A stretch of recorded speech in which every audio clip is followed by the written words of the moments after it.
Mar Mediterráneo, mayo, 1954. Salvas de 21 cañones para la nueva reina a bordo del yate Real Britannia. Un despliegue de poder naval lleno de recuerdos del Imperio Británico. Buques de guerra, custodiando una reina soberana a través del océano que gobierna. La reina Isabel II finaliza un gran tour por su imperio. Pero el poder de Gran Bretaña se encuentra amenazado como nunca se hubiera imaginado. La India, la mayor de todas sus posesiones imperiales, ya no lo es. A su muerte, Mahatma Gandhi se ha convertido en un símbolo de esperanza para todos aquellos que buscan la independencia. Sus palabras augurando la llegada del fin del imperio. Si la India llega a ser libre, el resto la seguirá. No habrá paz para la Gran Bretaña en Palestina. Hemos sido traicionados por este país. Por consiguiente, declaramos la guerra a la Gran Bretaña. Nuestra independencia carecerá de sentido si no provoca una liberación total de África.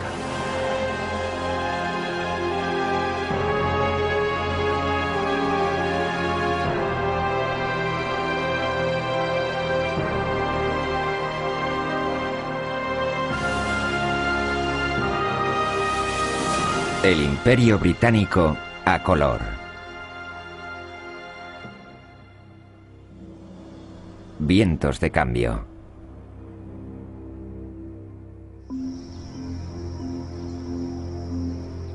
Kuala Lumpur, Malasia, 1945, al término de la Segunda Guerra Mundial. Las derrotadas tropas japonesas siguen en libertad por las calles.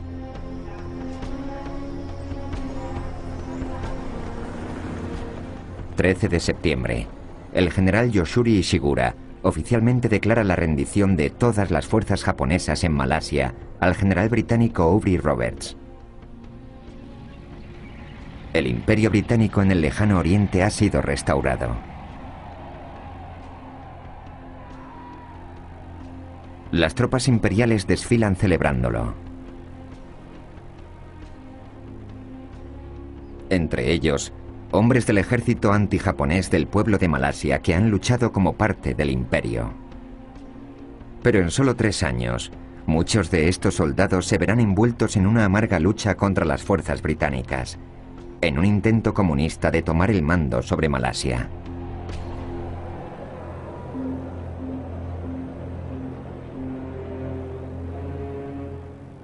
Winston Churchill, 1946. En gran número de países, lejos de las fronteras rusas, el Partido Comunista constituye un creciente desafío a la civilización cristiana. En octubre de 1951, Sir Henry Gorney, el alto comisionado británico en Malasia, es asesinado en una emboscada. El estado de emergencia en Malasia lleva latente 3 años y medio. Le he preguntado a la señora Lucy cómo lo están llevando. No merecen piedad alguna. Han cometido atrocidades terribles. Son como bestias salvajes. Una entrevista radiofónica con Joan Lucy, la esposa del dueño de una plantación en pleno estado de emergencia en Malasia. Los propietarios europeos de la vital industria del caucho son objetivos obvios para los terroristas comunistas. Sentí un poco de envidia cuando mi marido disparó a uno. Yo podía de alguna manera vengar la muerte de mis amigos, matando a uno de ellos. Mientras las autoridades reúnen más y más simpatizantes comunistas, los rebeldes se adentran más y más en la jungla malaya.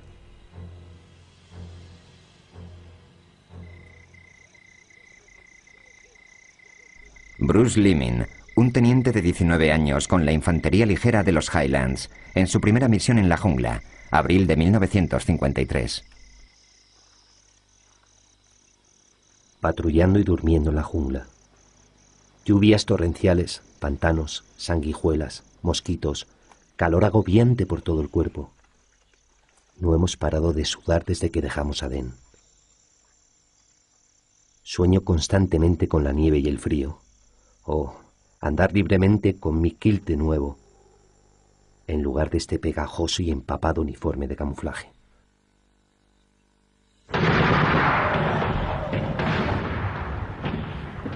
Las operaciones militares británicas se encuentran bajo las órdenes del Alto Comisionado británico, el general Sir Gerald Templar. Estamos intentando avanzar de la mejor manera posible con los helicópteros. Ahora podemos posicionar a nuestros hombres, incluyendo el SAS, en plena jungla, sin necesidad de una pista de aterrizaje. Me he propuesto cortarle la cabeza al dragón que vive en plena jungla, no solo darle pinchazos por detrás.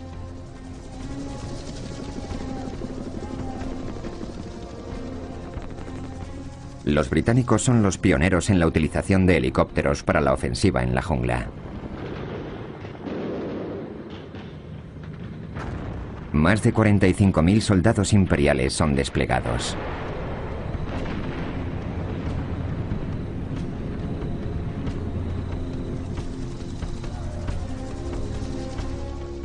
La estrategia de Templar es aislar a los rebeldes de su pueblo local. General Templar. Los nativos tienen la llave de la selva. Sin la comida de los nativos, los terroristas no pueden sobrevivir. La respuesta no es mandar más y más soldados a la jungla, sino ganarse el corazón del pueblo malayo.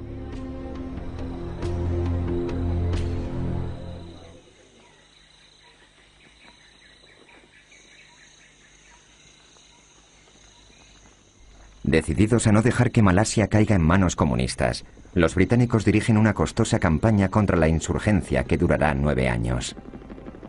Para 1957, la revuelta comunista ha llegado a su fin.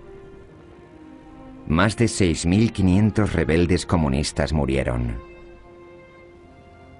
El número de muertos del gobierno llegó alrededor de los 2.500, incluyendo más de 500 soldados británicos.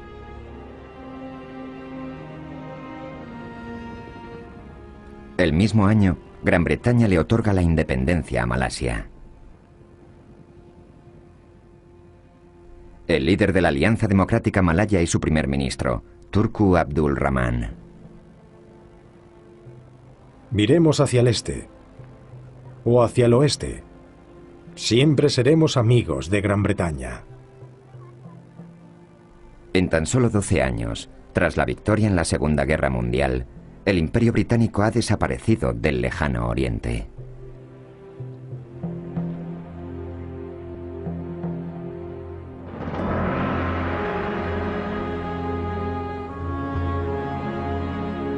Palestina, 1936. Tierra santa para judíos, cristianos y musulmanes. Palestina fue puesta bajo control británico tras la Primera Guerra Mundial por mandato de la Liga de las Naciones.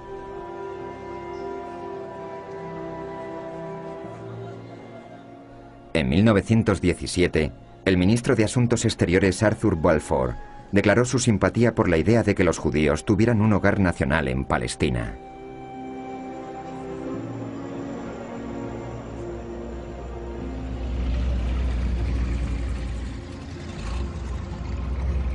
A lo largo de los 20 años siguientes, colonos judíos entran en el país huyendo de la discriminación en otros lugares. David Ben Gurion, líder judío. El problema judío nunca fue tan intenso como en estos días. El mundo nos ha excluido, y fuera de Palestina, no hay esperanza para nosotros. Pero Palestina ha sido una tierra árabe durante siglos. En este momento existe un problema con los granjeros árabes y beduinos. Pero tras un acuerdo con el gobierno sirio, sería posible trasladar un gran número de ellos al norte de Siria. La tierra allí es barata y abundante. La ola de refugiados abruma a los árabes palestinos, ya que miles de judíos buscan refugio en Palestina, huyendo de la persecución de la Alemania de Hitler.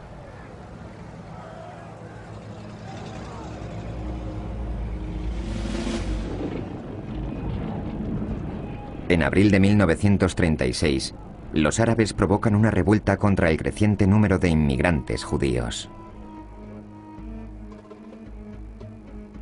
Una carta para las fuerzas británicas en Palestina de los líderes de la revuelta árabe. La crueldad es intentar privarnos de nuestras casas y de nuestro honor. Darles nuestras tierras a los judíos, quienes son expulsados por todas las naciones civilizadas. Somos vuestros amigos si se comportan lealmente. Somos hombres de dignidad y valor. Nunca os traicionaremos. Pero seréis nuestros enemigos si intentáis hacernos daño.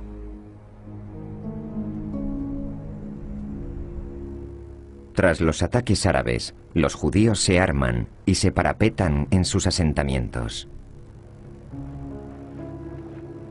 Los británicos envían más soldados. El sargento mayor David Kennard. 19 de octubre de 1936. Tras Lida, la línea se retorció por los lados de los barrancos. La escena era fascinante, pero no había vegetación alguna, solo rocas sueltas. A uno de los hombres se le escuchó decir: «Madre mía, creí que esta era una tierra de abundancia en la que fluía leche y miel. Bueno, por lo que puedo ver, somos 15 hombres para una lata de leche y no hay ni una maldita abeja». Mientras la revuelta continúa, el ejército británico reúne a miles de sospechosos árabes.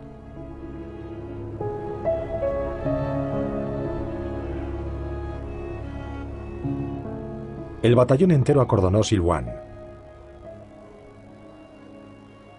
Lo rastreamos encontrando a 70 hombres en busca y captura. Una mujer árabe se puso histérica rasgando sus ropas y tirándose del pelo.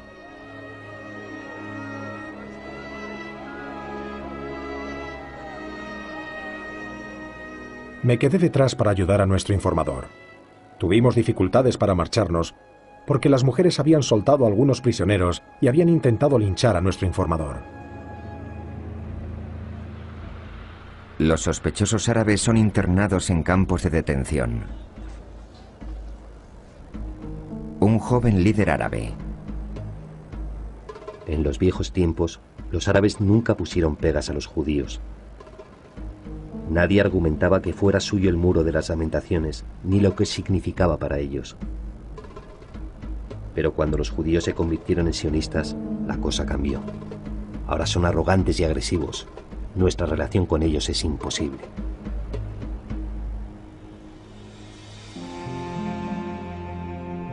El alto comisionado británico en Palestina, Sir Harold McMichael, septiembre de 1938. La situación empeora deprisa. La revuelta árabe intenta conseguir la total inversión de la política del gobierno sobre la inmigración judía. Con la guerra contra Alemania acechando, el gobierno británico invierte su postura. Gran Bretaña va a necesitar a sus aliados árabes y su petróleo. El primer ministro británico Neville Chamberlain, abril de 1939. Nos encontramos ahora obligados a considerar el problema palestino desde el punto de vista de su efecto sobre la situación internacional. Si debemos ofender a una de las partes, debemos ofender a los judíos en vez de a los árabes. Los británicos deciden limitar la inmigración judía para que el futuro Estado palestino esté controlado por una mayoría árabe. Los colonos judíos son encerrados en sus campamentos.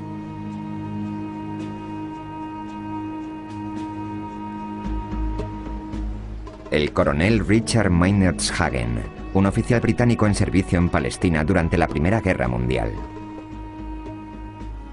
La actuación del gobierno de Su Majestad en Palestina es muy parecida a la de Hitler en Alemania. Hemos deshonrado nuestras promesas a los judíos. Después de 20 años de increíble esfuerzo en Palestina, los judíos son forzados a abandonar su tierra a causa de la violencia árabe.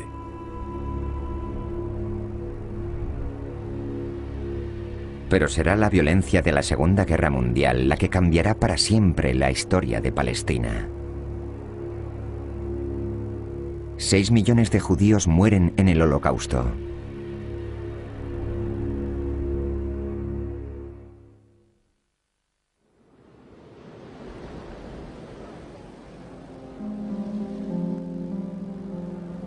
Para los supervivientes del Holocausto, Palestina es su salvación. El diario de un judío polaco, superviviente de los campos de concentración, narra parte del éxodo de refugiados judíos a Palestina al terminar la guerra. Soy Gershon Rabinowicz, de Cracovia, Polonia. En mi situación Palestina parece el paraíso. Es el primer rayo de luz que he visto en mis 17 años.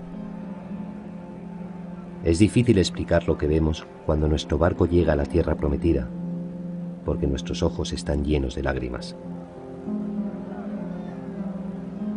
¿Sabes lo que es sentirte bienvenido después de pasar una vida entera odiado y perseguido de una tierra a otra?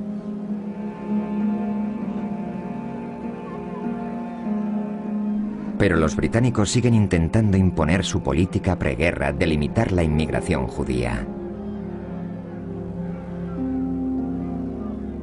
Muchos barcos llevando refugiados judíos son obligados a dar la vuelta o sus pasajeros son detenidos.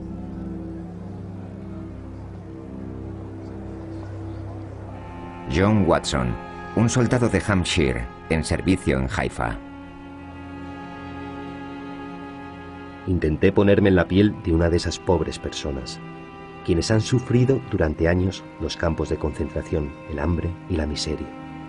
Miles en un pequeño barco, a la vista la tierra con la que soñaban. Entonces, los destructores británicos les obligaban a desembarcar para ponerlos en cautividad en más campos de concentración.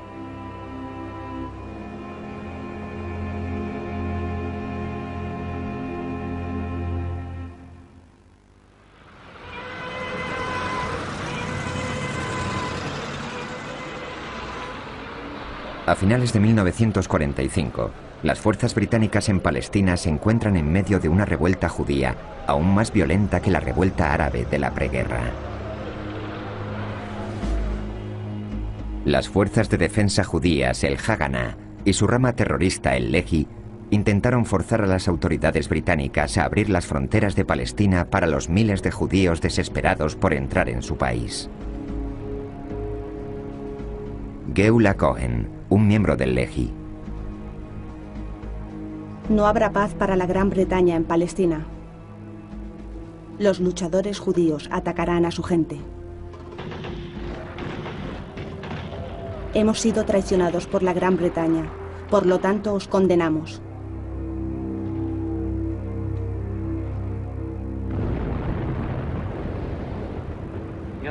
A continuación, las noticias. Aquí Richard Williams reportando desde Jerusalén. El sábado por la noche hubo un fuerte tiroteo. Los miembros de la banda del Strem han atacado 2 casas árabes, alegando que eran puestos para francotiradores y consiguieron volarlas por los aires. Michael Land, un soldado británico de servicio en Palestina. El grupo terrorista judío, el Lehi, ha volado la administración gubernamental. Un ala del Hotel Rey David de Jerusalén.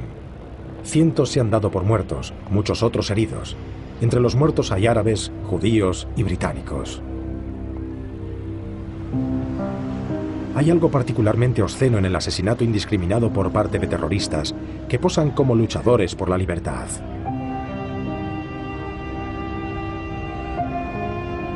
A pesar de la incesante actividad terrorista, el horror del Holocausto ha tenido un profundo efecto en la opinión mundial, especialmente en América.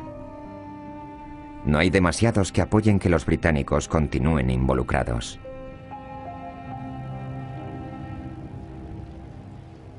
Un oficial británico anónimo. El pueblo de Gran Bretaña está cansado y no está preparado para otra pelea. Están en contra de que los soldados británicos estén perdiendo sus vidas y piensan que la solución sería marcharse y dejar a los judíos y a los árabes que solucionen el problema a su manera.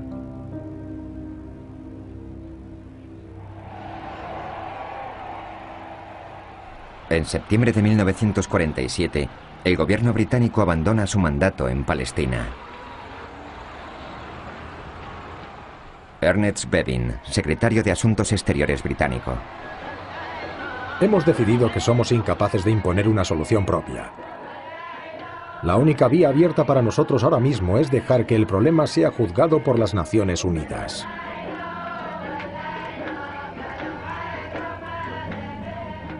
Todos los soldados británicos abandonarán el lugar a mediados de 1948, pero no antes de otro derramamiento de sangre. Michael Land. Revueltas en Jerusalén. Tiendas judías incendiadas. Se puede ver el humo desde mi ventana.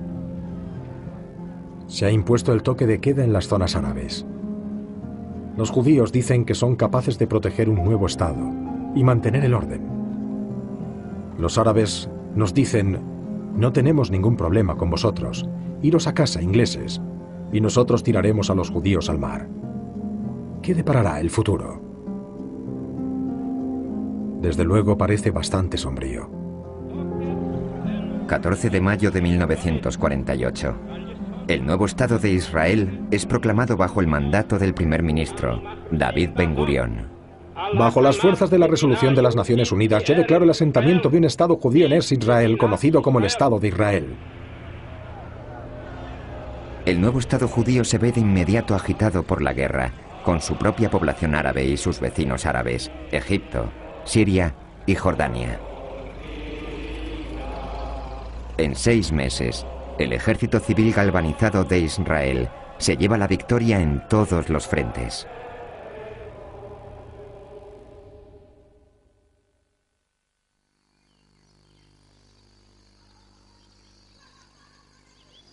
Más de 6.000 israelíes mueren. La cifra de aliados árabes es de más de 15.000.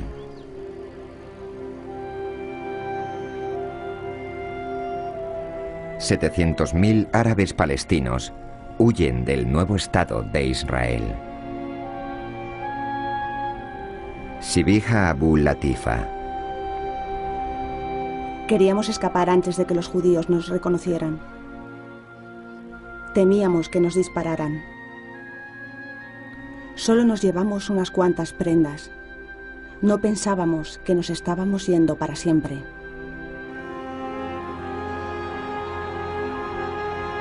El ejército israelí desfila victorioso.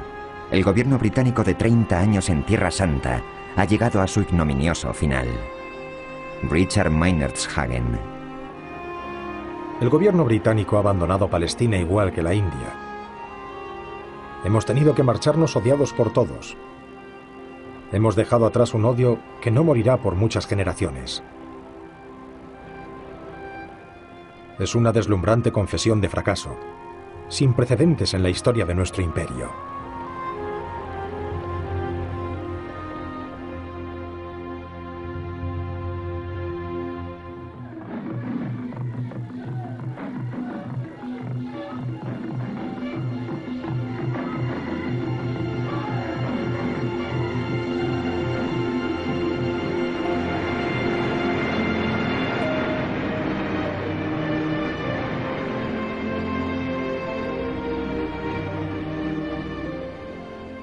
Durante un siglo, el Imperio Británico en África atrajo a aventureros y soñadores a sus extensas tierras salvajes.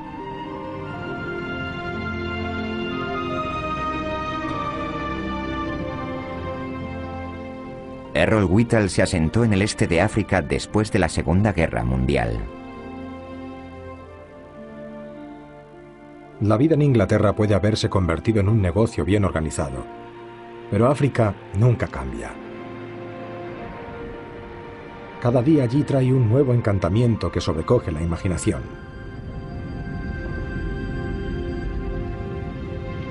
Extensas llanuras con lagos y montañas. Y siempre las nubes inquietas en el cielo, tamizando la luz del sol a través de valles y colinas.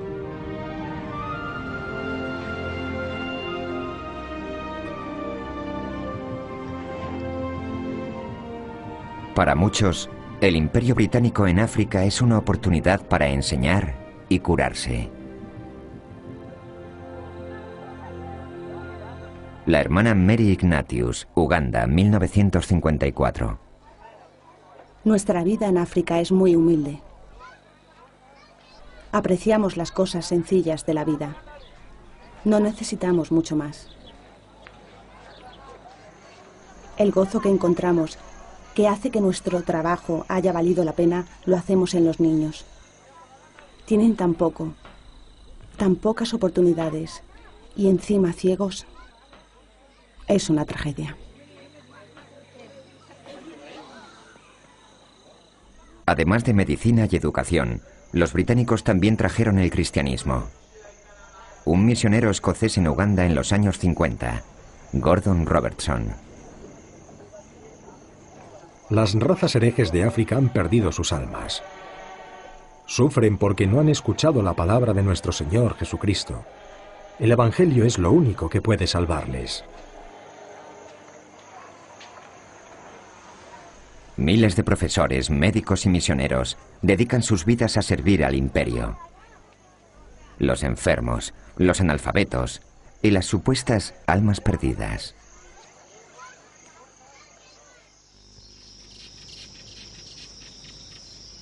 Las empinadas colinas de las montañas Aberdare en Kenia hacen sentirse a los colonos británicos en casa.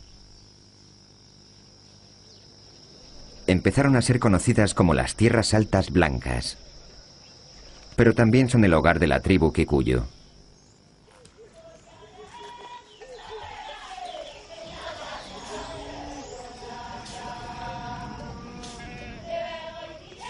Guku Kikoyo es un agricultor kikuyu. A veces me pregunto el por qué los británicos envían a sus hijos a un lugar tan lejano de sus casas. He llegado a la conclusión de que el hombre blanco es un ladrón por naturaleza.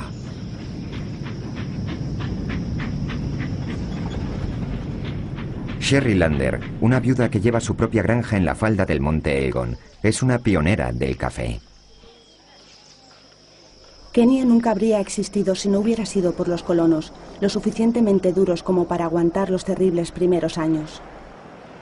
Le dieron a Kenia su juventud, sabiendo que no podrían hacer mucho con ella en tan poco tiempo. Pero estaban construyendo un futuro para sus hijos y los hijos de sus hijos. Guku Kikoyo se convierte en seguidor de Jomo Kenyatta, el líder de la Unión Africana de Kenia, quien está en plena campaña a favor de la independencia. En una reunión en Thika, Kenyatta nos preguntó si queríamos luchar por nuestra tierra. Nosotros contestamos sí. Entonces, ¿estáis esperando a que el hombre blanco se multiplique en nuestro país como conejos? No, le contestamos. Queremos luchar ahora. Entonces daros cuenta que el árbol de la libertad es rojo y no crece con agua, sino con sangre.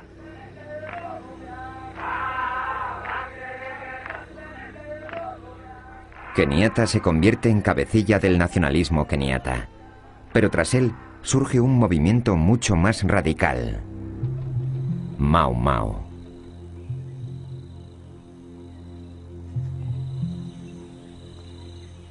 ...1951... Los rifles africanos del rey patrullan los densos bosques de las Tierras Altas Blancas, mientras que el resentimiento kikuyu por la ocupación de su tierra se alza en una rebelión armada. Los rebeldes expresan su lealtad a la causa mediante un ritual de sangre: el juramento Mau Mau. Las dantescas historias sobre la ceremonia del juramento son tan potentes que los cineastas británicos la recrean de forma propagandística. Pero el simpatizante Mau Mau, Josiah Kariuki, recuerda las espantosas palabras de su juramento. Obedeceré las órdenes de los Mau Mau, o este juramento me matará. Si me llaman en medio de la noche y rehúso a ir, este juramento me matará. Si se me dice que traiga la cabeza de un hombre blanco y rehúso a hacerlo, este juramento me matará. Más de 100.000 Kikuyu toman el juramento Mau Mau.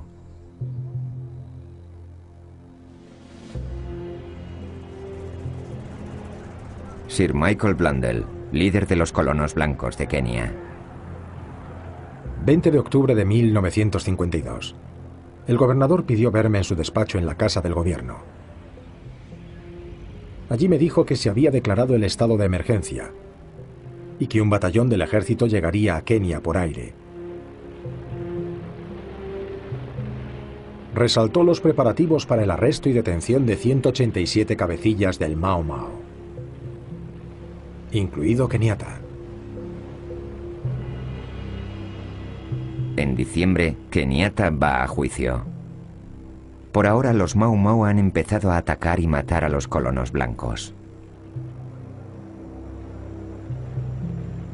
Tras 4 meses en juicio, el juez principal, Ransley Thacker, un colono blanco él mismo, da un irrecusable veredicto de 7 horas de duración. Has llevado a muchos africanos de vuelta a un estado que demuestra muy poca humanidad. Tu sociedad Mau Mau ha masacrado sin piedad hombres, mujeres y niños indefensos. Tienes mucho por lo que pagar, y por ello serás castigado.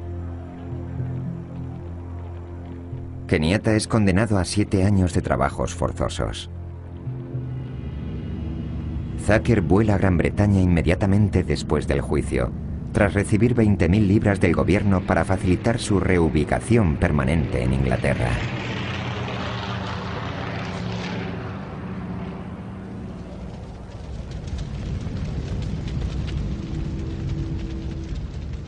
Marzo 1953. La mayor atrocidad de los Mau Mau se da lugar en Lari, un asentamiento protegido de Kikuyus leales a los británicos, al norte de Nairobi. 97 personas fueron quemadas o cortadas a machetazos hasta la muerte.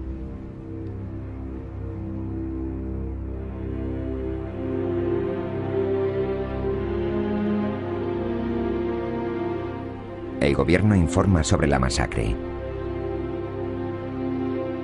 El pueblo kikuyu despertó para encontrar llamas rugiendo sobre ellos, mientras los Mau Mau prendían fuego a los techos de paja de sus cabañas. Hombres, mujeres y niños, intentando salir por las ventanas, fueron capturados y mutilados. Los cuerpos mutilados se mezclaban con las cenizas humeantes de las casas incendiadas.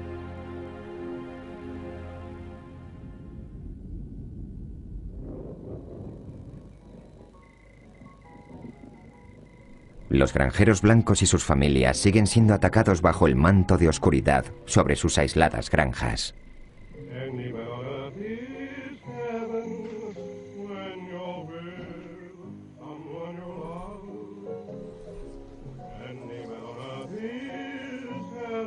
La esposa de un granjero, Marjorie Perham. El país se ve sumido en la oscuridad por un odio asesino. Cuesta creer que cuando cae el sol, bandas en el bosque se preparan para salir, no solo para matar a los europeos, sino para quemar y mutilar hasta la muerte a sus propios vecinos y sus mujeres e hijos.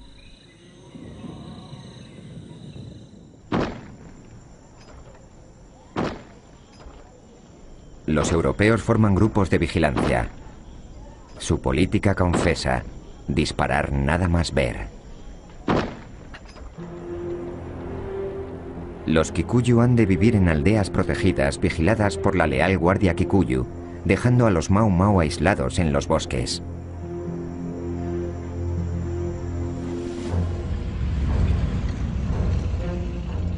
El ejército británico se adentra en los bosques.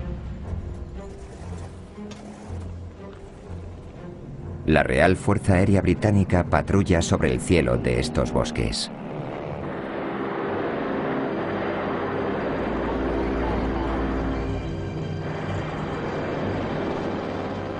El comandante en jefe de las fuerzas británicas en la colonia de Kenia, el general Sir George Erskine.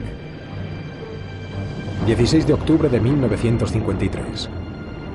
Hemos alcanzado el momento decisivo para el bien o el mal. No se han dado espectaculares batallas, pero no puedes esperarlas en una jungla tan densa. Las operaciones militares se han completado con éxito.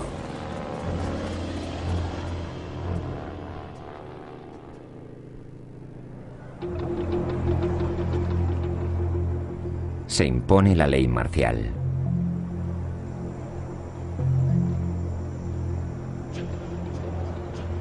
En el cenit de la rebelión, más de 80.000 kikuyus son retenidos en campos de detención.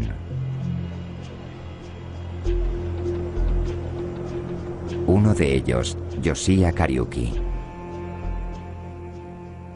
El solitario confinamiento fue una de las peores experiencias de mi vida. Un misionero vino a visitarme y pareció romper a llorar nada más verme. Después, fuimos batidos a golpes por unos amotinados y 35 detenidos fueron lisiados, algunos de forma permanente. Estuve muy resentido con Marlon, uno de los oficiales del campo, apodado Mapiga, el golpeador. Haciendo uso de mis preciados recursos, soborné a uno de los guardias para que me trajera material de escritura. Le envié cartas a Barbara Castle, miembro del Parlamento. Barbara Castle, miembro de la oposición laborista para Blackburn, parte de un grupo vocal en Gran Bretaña que estaba cada vez más preocupado por la conducta en las colonias. Recibo cartas de los detenidos todos los días sobre los mismos temas. Tengo una pila de cartas aquí tan alta que no sé dónde meterlas. En el corazón del Imperio Británico hay un estado policial que corrompe la ley, donde el asesinato y la tortura de africanos a manos de europeos no está penado, y en donde las autoridades cooperan en secreto para que estas violaciones continúen.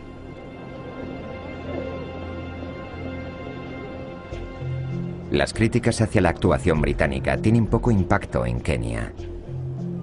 Los informadores entre la comunidad Kikuyu son utilizados para identificar a simpatizantes de los Mau Mau.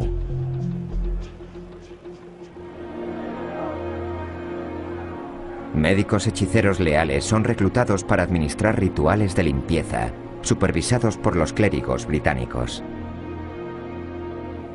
¿Confiesas haber tomado el juramento Mau Mau? ¿Buscas el perdón a través de la sangre de Jesucristo nuestro Salvador?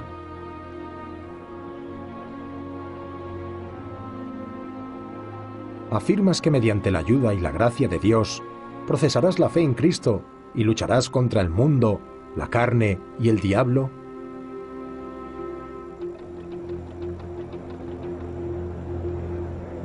Los Kikuyu solo son liberados tras el ritual de limpieza.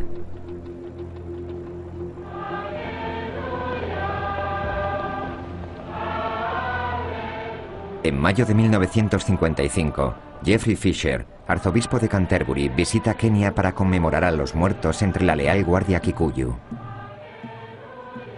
Empezamos a las 8:15 para ir a Fort Hall. Mucho alambre de espino y guardas tribales. Hemos puesto la primera piedra de la iglesia en recuerdo a los mártires. 5.000 Kikuyu estaban allí. Dije, os hablo como amigos. Si sois mis amigos de corazón o no, solo Dios lo sabe. Después anduve por la plaza. Cuando saludé a la multitud, agitaron enérgicamente sus manos. Pude estimar un 10% de fieles, un 20% más inclinados a ser fieles que no, un 50% más inclinados a ser Mau Mau que no, y de un 10 a un 20% de Mau Mau de corazón. Vaya día.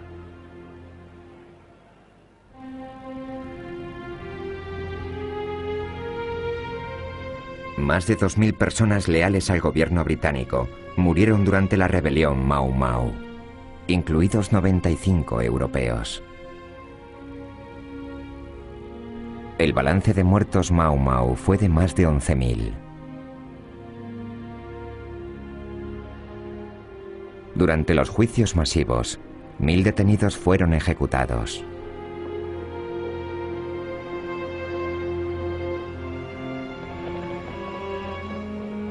Pero el duro régimen coincide con reformas territoriales para los granjeros Kikuyu y reformas políticas para todos los africanos en Kenia. Al llegar 1956, la rebelión Mau Mau había terminado, pero el grito por la independencia se escucha por toda África.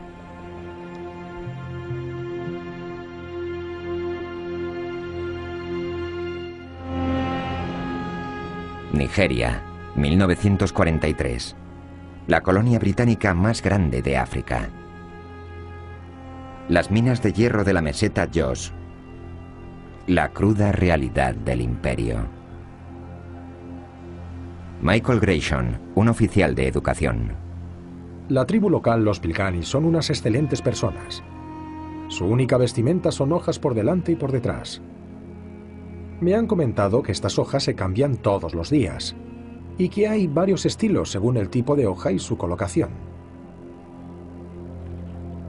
Cuando el suministro de hierro del lejano oriente desaparece tras la ocupación japonesa en 1942, los británicos comenzaron a utilizar a los Pilgani como trabajadores forzosos para extraer los depósitos vitales. El uso de trabajos forzados es motivo de gran preocupación en Gran Bretaña. Se exigen respuestas en la Cámara de los Comunes. El coronel George Stanley, secretario de Estado para las Colonias, marzo 1943. El número de trabajadores empleados en las minas de hierro nigerianas es de 14.098. Ya que las condiciones no se pueden considerar satisfactorias, debido al intento de conseguir la máxima producción de hierro, se ha decidido recientemente dar un bonus de 4 chelines al mes a todos los mineros.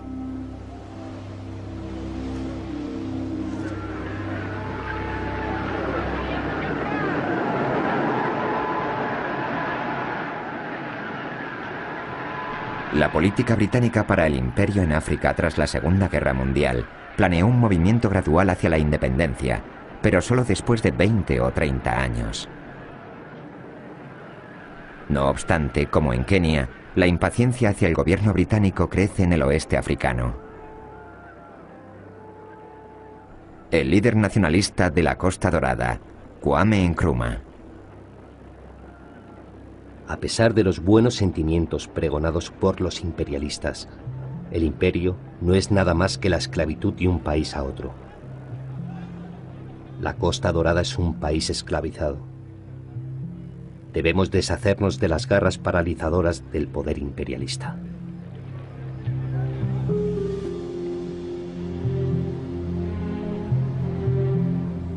La habilidad de Gran Bretaña para resistir las demandas nacionalistas se disipa rápidamente. Los altos costes de contener los estados de emergencia en Malasia y Kenia han minado los fondos británicos. Entonces, en noviembre de 1956, Gran Bretaña comienza con una nueva y estéril aventura militar, Suez. Las fuerzas se están reagrupando para aterrizar en la zona del Canal de Suez. La doctora Edith Summerskill, miembro del Parlamento, laborista. Entramos en Egipto como un gran poder en 1882 y les dijimos que solo nos quedaríamos temporalmente. Aquí vemos ahora, mientras hablamos, bombarderos sobrevolar los pequeños pueblos de Egipto, intimidando a sus habitantes.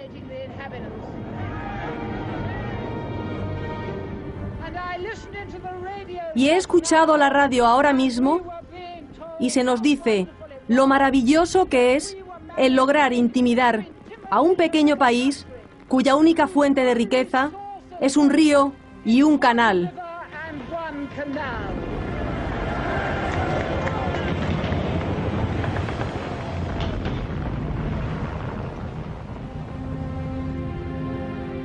El intento de quedarse con el Canal de Suez, en contra de las declaraciones egipcias, termina en días con una embarazosa retirada. Los Estados Unidos rehúsan a apoyar la postura británica. El Imperio Británico probablemente pase a ser historia.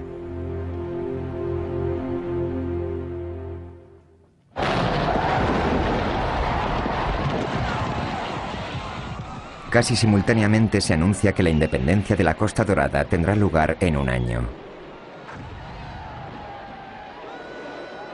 Kwame Nkrumah, el primer ministro de la recién nombrada Ghana.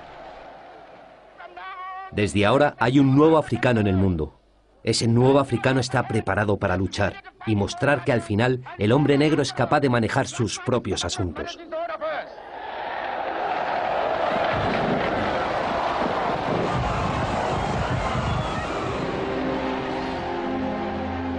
El fin del mandato británico en Ghana es el primero de una sucesión de celebraciones por la independencia a lo largo de toda África.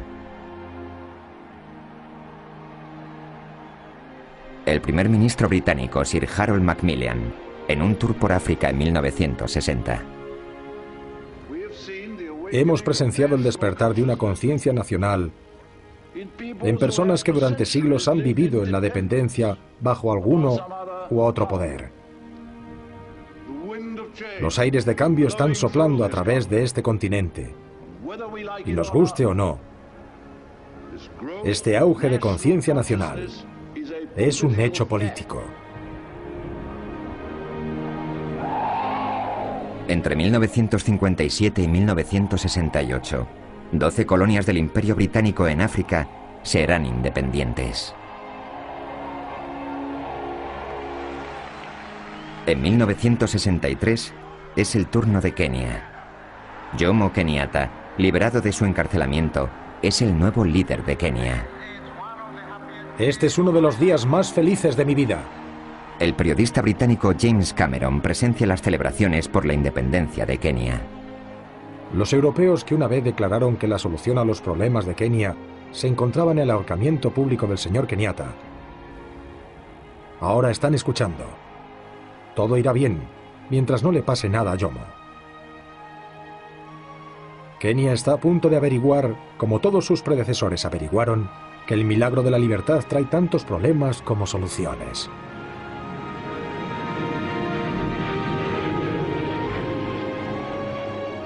Para Gran Bretaña, ha llegado la hora de admitir la caída del imperio.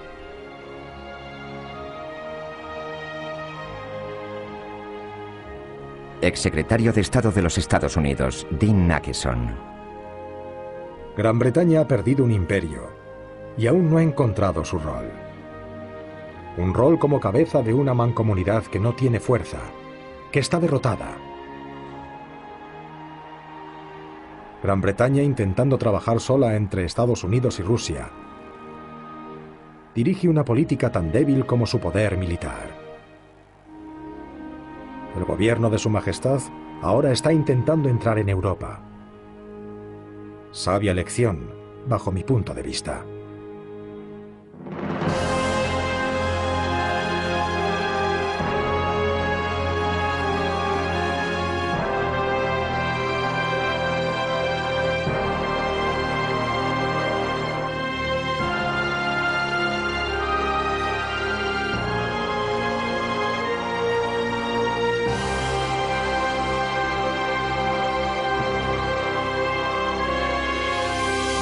Atrocidades terribles.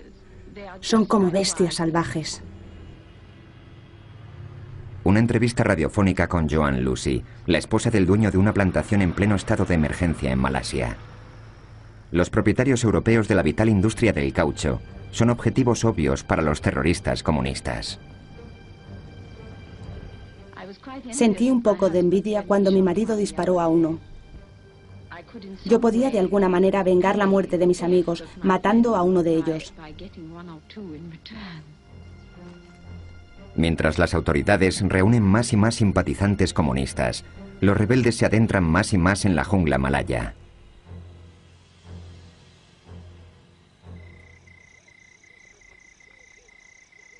Bruce Limin, un teniente de 19 años con la infantería ligera de los Highlands, en su primera misión en la jungla, abril de 1953. Patrullando y durmiendo en la jungla. Lluvias torrenciales, pantanos, sanguijuelas, mosquitos, calor agobiante por todo el cuerpo. No hemos parado de sudar desde que dejamos Adén. Sueño constantemente con la nieve y el frío, Oh, andar libremente con mi kilt de nuevo, en lugar de este pegajoso y empapado uniforme de camuflaje.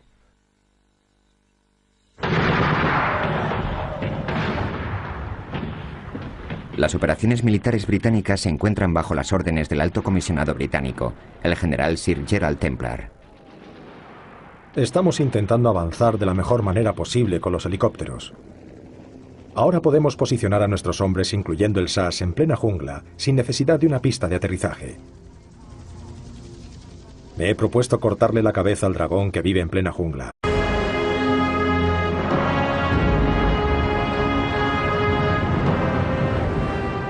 Mar Mediterráneo, mayo, 1954. Salvas de 21 cañones para la nueva reina a bordo del yate Real Britannia. Un despliegue de poder naval lleno de recuerdos del Imperio Británico. Buques de guerra, custodiando una reina soberana a través del océano que gobierna.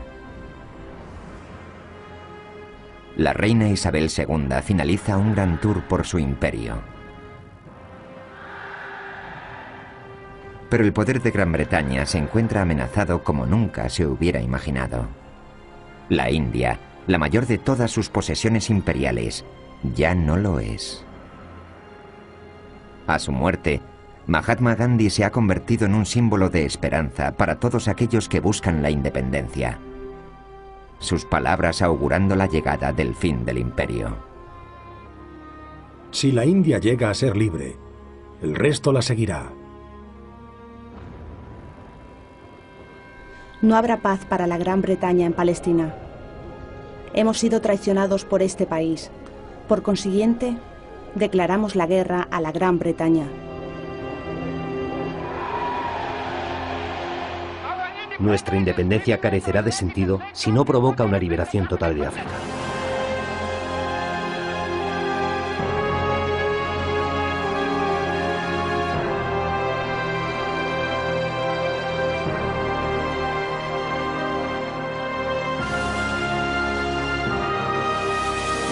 El Imperio Británico a color. Vientos de cambio.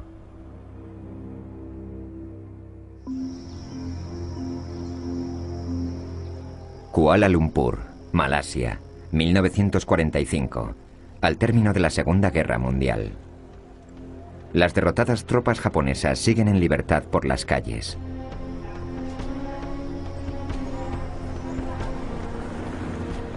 ...13 de septiembre... el general Yoshuri Ishigura oficialmente declara la rendición de todas las fuerzas japonesas en Malasia al general británico Aubrey Roberts. El Imperio Británico en el lejano oriente ha sido restaurado.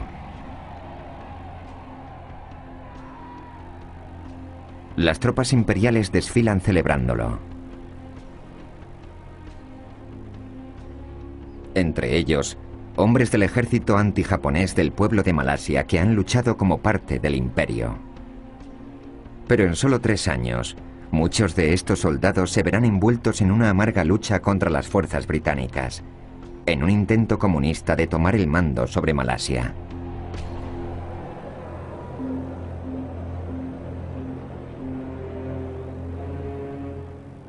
Winston Churchill, 1946. En gran número de países, lejos de las fronteras rusas, el Partido Comunista constituye un creciente desafío a la civilización cristiana. En octubre de 1951, Sir Henry Gorney, el alto comisionado británico en Malasia, es asesinado en una emboscada. El estado de emergencia en Malasia lleva latente 3 años y medio. Le he preguntado a la señora Lucy cómo lo están llevando. No merecen piedad alguna. Han cometido... No solo darle pinchazos por detrás.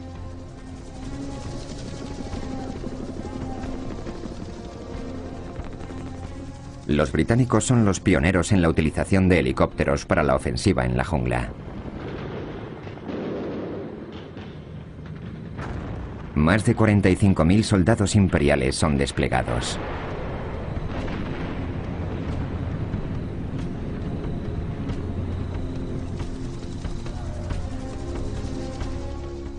La estrategia de Templar es aislar a los rebeldes de su pueblo local. General Templar. Los nativos tienen la llave de la selva. Sin la comida de los nativos, los terroristas no pueden sobrevivir. La respuesta no es mandar más y más soldados a la jungla, sino ganarse el corazón del pueblo malayo.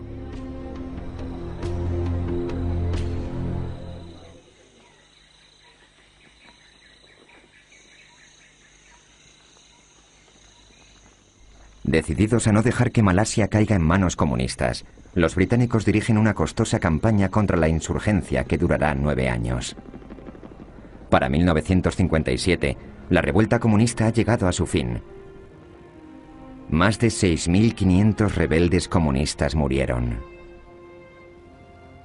El número de muertos del gobierno llegó alrededor de los 2.500, incluyendo más de 500 soldados británicos.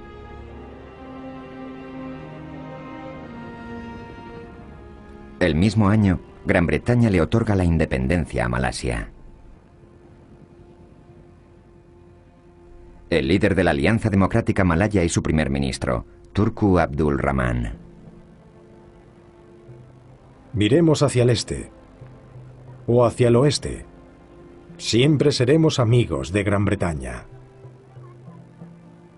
En tan solo 12 años, tras la victoria en la Segunda Guerra Mundial, el Imperio Británico ha desaparecido del lejano oriente.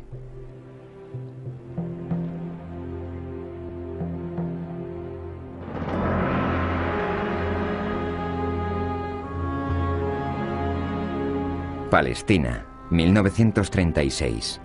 Tierra Santa para judíos, cristianos y musulmanes. Palestina fue puesta bajo control británico tras la Primera Guerra Mundial por mandato de la Liga de las Naciones.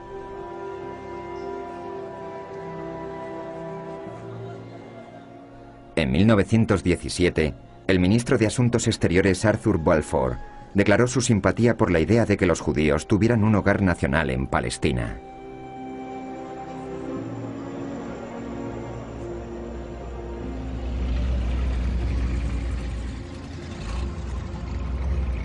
A lo largo de los 20 años siguientes, colonos judíos entran en el país huyendo de la discriminación en otros lugares.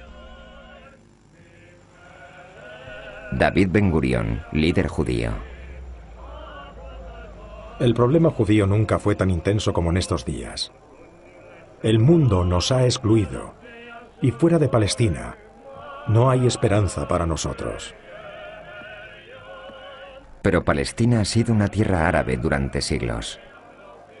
En este momento existe un problema con los granjeros árabes y beduinos. Pero tras un acuerdo con el gobierno sirio, sería posible trasladar un gran número de ellos al norte de Siria. La tierra allí es barata y abundante.